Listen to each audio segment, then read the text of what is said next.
ಬಳ್ಳೂಟಗಿ ಗ್ರಾಮದ ಛಲವಾದಿ ಸಮಾಜದ ವತಿಯಿಂದ ಅದ್ದೂರಿ ಸನ್ಮಾನ.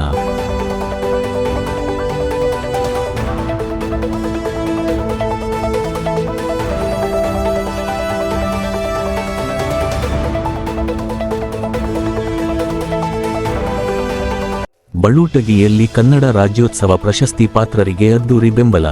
ಕೊಪ್ಪಳ ಜಿಲ್ಲೆ ಯಲಬುರ್ಗಾ ತಾಲೂಕಿನ ಬಳ್ಳೂಟಗಿ ಗ್ರಾಮದಲ್ಲಿ ನಡೆದ ಸನ್ಮಾನ ಕಾರ್ಯಕ್ರಮದಲ್ಲಿ ಭಾಗಿಯಾದ ಬಳ್ಳೂಟಗಿ ಯುವಕ ಮಿತ್ರರು ಹಾಗೂ ಸ್ನೇಹಿತರು, ಬಂಧು ಬಳಗದವರು ಸೇರಿ ನಮ್ಮ ಯಲಬುರ್ಗಾ ಶ್ರೀ ಶಶಿಧರ್ ಹೊಸಮನಿ, ಮುದೋಳ್ ಗ್ರಾಮದ ಶ್ರೀ ಛತ್ರಪ್ಪ ಛಲವಾದಿ ಇವರಿಬ್ಬರಿಗೆ ಭಾರತೀಯ ದಲಿತ ಸಾಹಿತ್ಯ ಅಕಾಡೆಮಿ ಇವರಿಂದ ಡಾಕ್ಟರ್ ಅಂಬೇಡ್ಕರ್ ಫಿಲೋಸಫಿ ಪ್ರಶಸ್ತಿ ಲಭಿಸಿದ್ದು, ಇನ್ನುಳಿದವರಿಗೆ ರಾಜ್ಯೋತ್ಸವ ಪ್ರಶಸ್ತಿ ಲಭಿಸಿದೆ. ಶ್ರೀ ಮುದಿಯಪ್ಪ ಹಿರೇಮನಿ, ಶ್ರೀಶಂಕರ್ ಕಟ್ಟಿ, ಪತ್ರಕರ್ತರಾದ ಶ್ರೀ ಕಳಕೇಶ್ ಬೇವಿನಗಿಡದ, ಕನ್ನಡ ಫಿಲಂ ಚಂಬರ್ ಹಾಗೂ ಕನ್ನಡ ರಾಜ್ಯೋತ್ಸವ ಪ್ರಶಸ್ತಿ ದೊರೆತ ಕಾರಣದಿಂದ ಯಲಬುರ್ಗಾ ತಾಲೂಕ್ ಬಳ್ಳೂಟಗಿ ಗ್ರಾಮದ ಶ್ರೀ ಲಕ್ಷ್ಮೀ ದೇವಿ ದೇವಸ್ಥಾನದಲ್ಲಿ ಅದ್ದೂರಿಯಾಗಿ ಸನ್ಮಾನ ಮಾಡಲಾಯಿತು.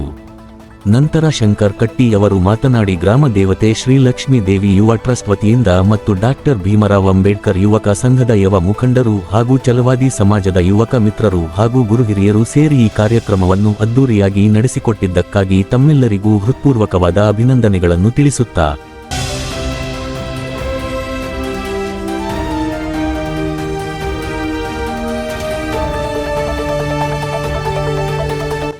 ಮುಂದಿನ ದಿನಮಾನಗಳಲ್ಲಿ ನೀವು ಕೂಡ ಒಂದು ರಾಜ್ಯ ಮಟ್ಟದ ಪ್ರಶಸ್ತಿಗೆ ಪಾತ್ರರಾಗಬೇಕು ಎಂದು ಯುವಕರಲ್ಲಿ ಆತ್ಮವಿಶ್ವಾಸವನ್ನು ತುಂಬಿ ಒಳ್ಳೆ ರೀತಿಯ ಕೆಲಸ ಕಾರ್ಯಗಳನ್ನು ಮಾಡಿ ಸಾಮಾಜಿಕವಾಗಿ ಸಮಾಜದ ಹಿತದೃಷ್ಟಿಗಾಗಿ ಶ್ರದ್ಧೆಯಿಂದ ದುಡಿದು ಡಾಕ್ಟರ್ ಬಿ.ಆರ್. ಅಂಬೇಡ್ಕರ್ ಅವರ ಮರ್ಯಾದೆಯನ್ನು ಉಳಿಸೋಣ ಎಂದು ಹೇಳಿದರು.